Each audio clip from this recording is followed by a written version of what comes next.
Please त्या सगळ्याचा मी नीट विचार केला आणि त्यानंतरच असं ठरवलंय की सावीचं आणि माझं नातं सावरण्यासाठी तिच्या मनात या घराबद्दल तुझ्याबद्दल जो काही राग आहे तो राग घालवण्यासाठी आणि तू सावीला सून म्हणून स्वीकार करावंस त्यासाठी मला जे काही करावं लागेल ते सगळं करण्याचा मी प्रयत्न सुरू करतोय आणि त्यासाठीच तुझा आशीर्वाद घ्यायला आलोय.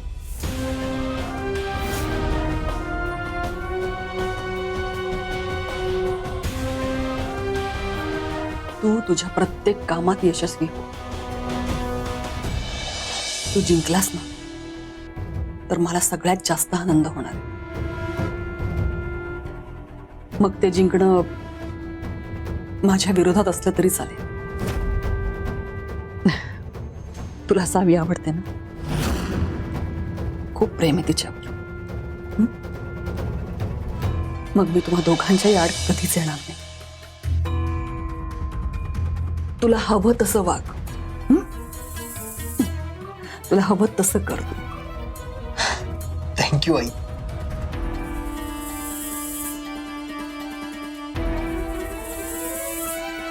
Thank you so much. बरं मी येतो.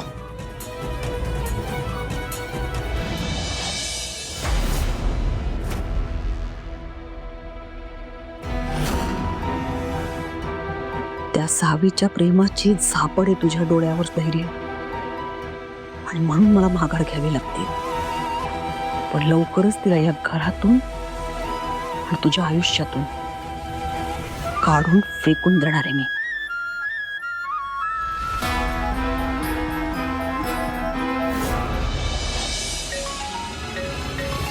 परा एवढं सकाळ सकाळ का फोन केला यानं? हॅलो हॅलो हॅलो सावी, कुठं आहेस? मी घरातच आहे. का काय झालं? हे बघ, आत्ताच्या आता मला भेटायला ये, लय अर्जंट काम आहे, प्लीज लवकर ये. अरे काय झालं काय आणि असं का म्हणतोय तू आत्ताच्या आत्ता भेटायला ये? आणि कुठे येऊ मी? आधी काम काय ते तरी सांग की. सावे कॉल वरती सांगता आलं असतं तर मी सांगितलं नसतं काय. हे बघ, अर्जंट काम आहे, लवकरात लवकर भेटायला ये प्लीज. हा बरं ठीक आहे येते. खरं येऊ कुठं? हे बघ, मी तुला व्हॉट्सअप वरती लोकेशन पाठवलंय, ते चेक कर आणि एक्झॅक्ट त्या लोकेशनला ये. लवकर ये, ठेवू काय? हा बरं ठीक आहे. हा बाय, प्लीज लवकर ये. असा अचानक का बोलवतोय हा? काय झालं असेल? भाऊंना काय झालं नसेल ना? इथं इथं का बोलवलं ह्यानं?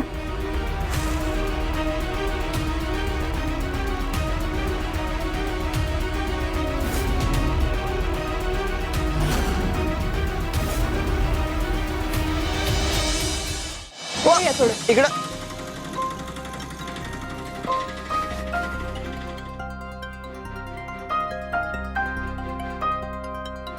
बोल, काय झालं काय? एवढ्या अर्जंट मध्ये का बोलवलंस मला? अगं ते आई काय अगं, कुठं चाललोय जरा सांगशील की नाही? सावकाश. आई आई अगं तू इथं काय करतेस आणि भाऊंना का घेऊन आली? अगं मलाच काय कळना झालंय. ही रीना घरी आली आणि आम्हाला दोघांना घेऊन इथं आली. काय रीने पराग काय चाललंय?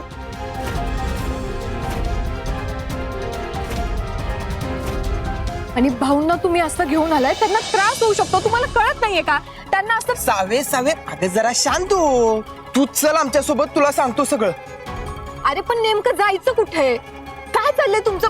रीने अगं तू तरी सांग की मला. अगं कुठे? चला भाऊ, चला चला बघूया काय म्हणतात ते.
सावी, आजपर्यंत आयुष्यात लई चुका केल्यात मी. त्यात एक दोन चुका लई मोठ्या आहेत. पण आज नशिबानं म्हण किंवा अजून काही, पण त्या चुका सुधारण्याची मला एक संधी मिळाली. आणि आज जर मी ती संधी सोडली ना, तर ही माझ्या आयुष्यातली अजून एक चूक असेल.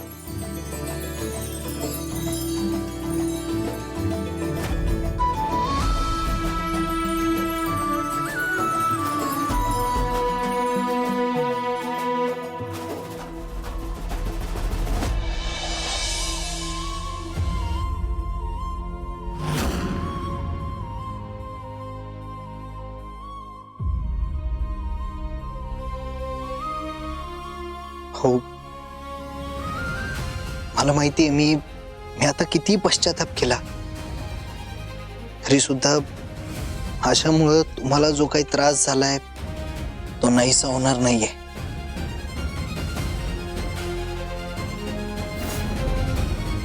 मी किती हात जोडून माफी मागितली तरी तरी मी ज्या वाईट गोष्टी केल्यात त्या पुसल्या जाणार नाहीयेत.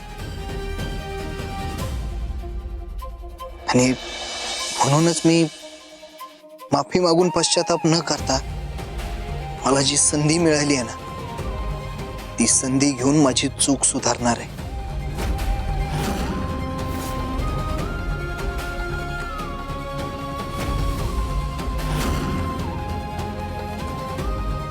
इथं काय करताय तुम्ही? काय काम आहे तुमचं इथं? ही माझी ही ज्याच्यावर उभं आहे ती माझी जमीन आहे. काय काम आहे तुमचं इथं? कशाला आला हा माणूस इथं?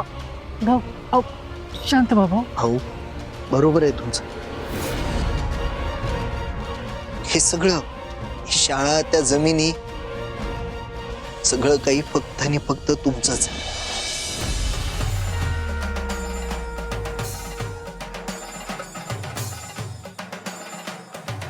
माझ्यासारख्या स्वार्थी माणसाच्या हातात येऊन कदाचित ही शाळा सुद्धा गुदमरली असेल. या सगळ्यावर माझा काहीच हक्क नाहीये.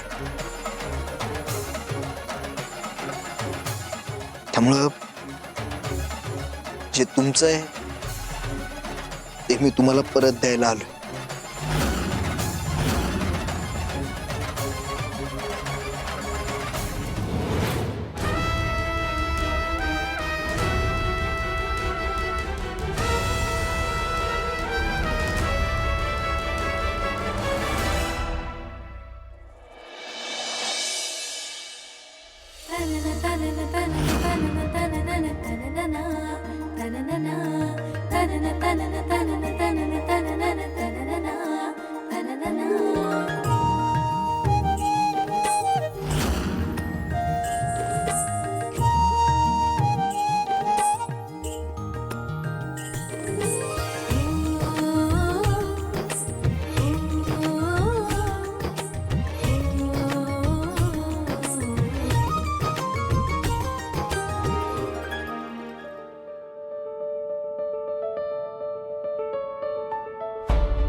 भाऊ,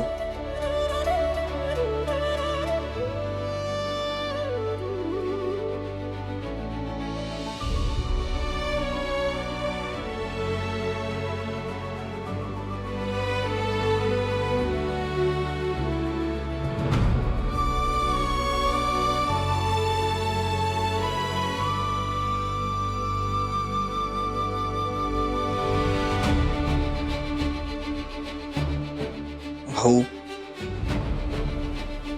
गेले कित्येक वर्ष मी या शिक्षण क्षेत्रात काम करतोय. पण हे क्षेत्र म्हणजे बिझनेस असंच माझं मत होतं. त्यामुळे स्वतःचा जितका फायदा करून घेता येईल तितका फायदा करून घ्यायचा, एवढंच मला माहिती होतं.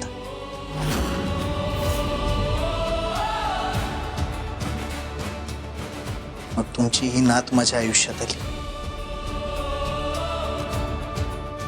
त्यानंतर जगाकडे बघण्याचा दृष्टिकोनच बदलला माझा. मला लक्षात आलं की शिक्षण म्हणजे बिझनेस नाही, ज्ञानदान करण्याचं एक व्रत आहे. मुलांचं आयुष्य समृद्ध करणारं एक पवित्र कार्य आहे.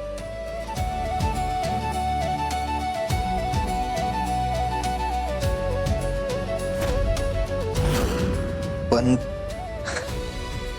आधीच्या विचारांचा प्रभावच इतका होता माझ्यावर की त्यामुळं माझ्या हातनं लई चुका घडल्या.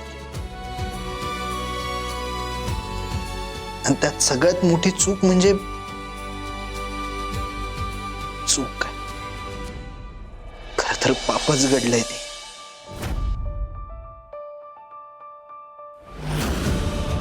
ते म्हणजे मी तुमच्याकडनं तुमची ही शाळा, तुमच्या जमिनी हिसकावून घेतल्या. भाऊ, सावित्रीबाईंनी स्त्रियांसाठी शिक्षणाची वाट मोकळी केली. चूल आणि मूल या पलीकडेही आयुष्य असतं याची जाणीव करून दिली. स्त्रियांचं आयुष्य बदललं. आज फक्त सावित्रीबाईंमुळं भारतातल्या स्त्रिया समृद्ध आयुष्य जगतात.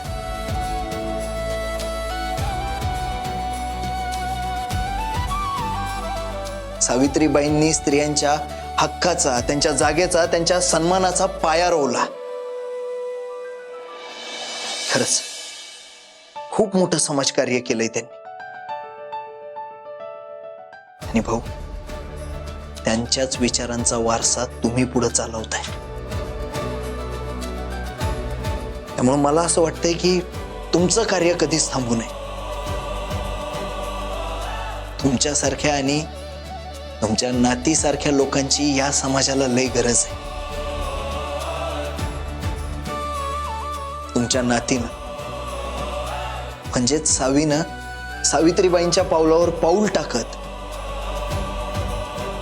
पुढच्या पिढीसाठी मोलाचं काम करावं, त्यांचं आयुष्य समृद्ध करावं.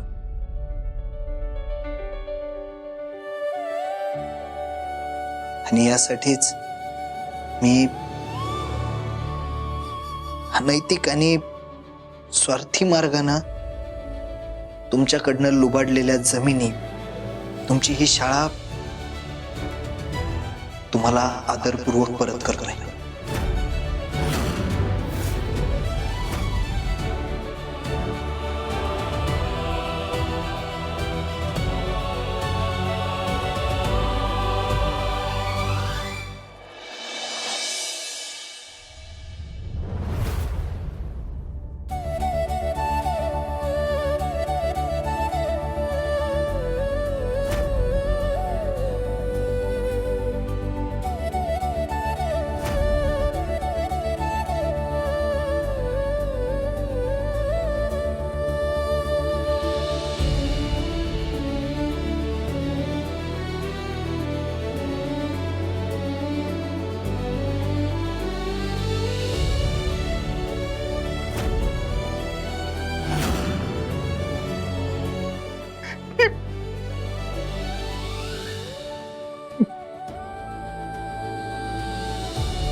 सावे, आपली शाळा, जमिनी सगळं परत मिळालंय बघ.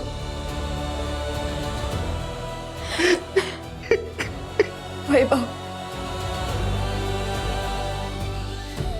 आता तुम्ही तुमच्या हक्काच्या शाळेत जाणार.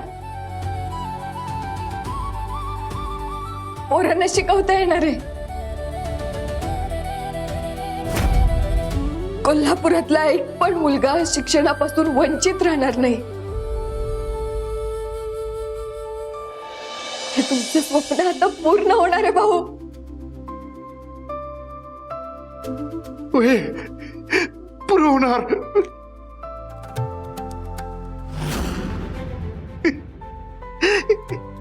पोरांनो, बघितलं की आपली शाळा परत मिळाली. शाळा, कागद, जमीन सगळं परत मिळालंय.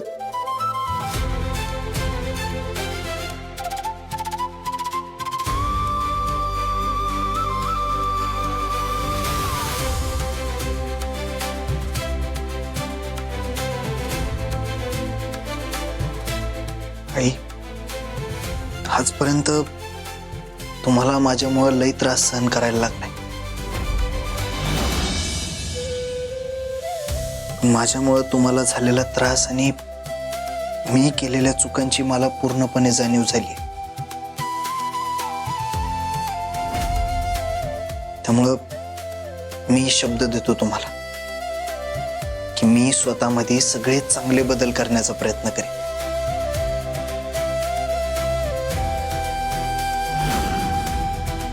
मी सावीला कायम सुखात ठेवीन. तिच्यासोबत प्रेमानं संसार करेन. तिला कधी काही कमी पडू देणार नाही. कायम तिच्यासाठी तिच्या सोबत उभा राहीन.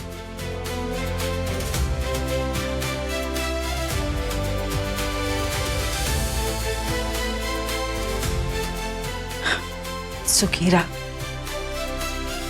आता यापुढं देवाच्या कृपेनं तुमच्या आयुष्यात समजा चांगलंच होऊ द्या.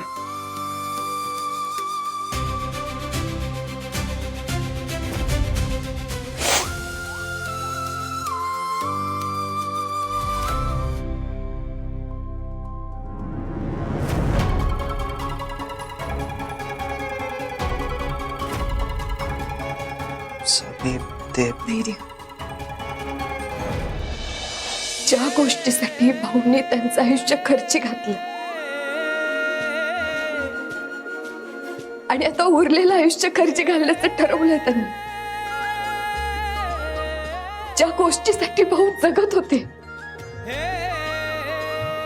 जी गोष्ट त्यांच्यापासून लांब गेल्यामुळं त्यांच्या मनाची इतकी वाईट अवस्था झाली होती,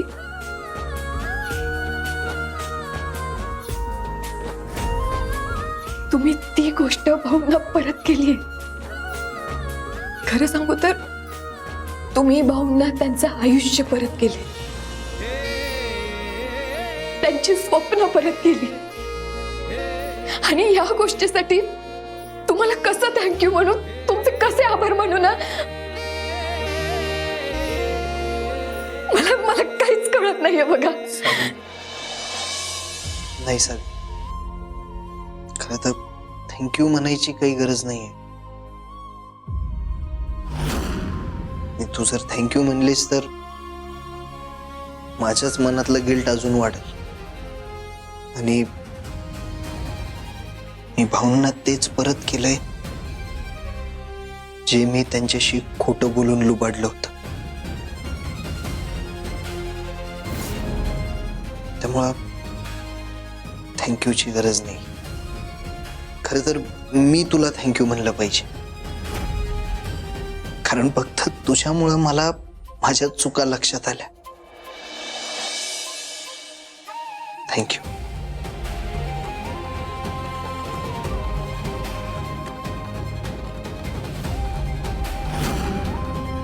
बरं चला, झालं गेलं गंगेला मिळालं. जे काही झालं ना याच्या आधी ते समद विसरून जाता. यापुढे नव्याने सुरुवात करायची. तुमच्या संसाराची वीण नव्यानं विणायला सुरुवात करा. आता तुमच्या नात्याची गाठ पुन्हा एकदा नव्यानं जुळू दे.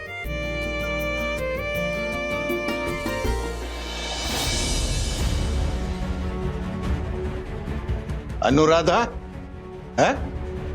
ये इथं कशा पाय जमलेत सगळे? हा,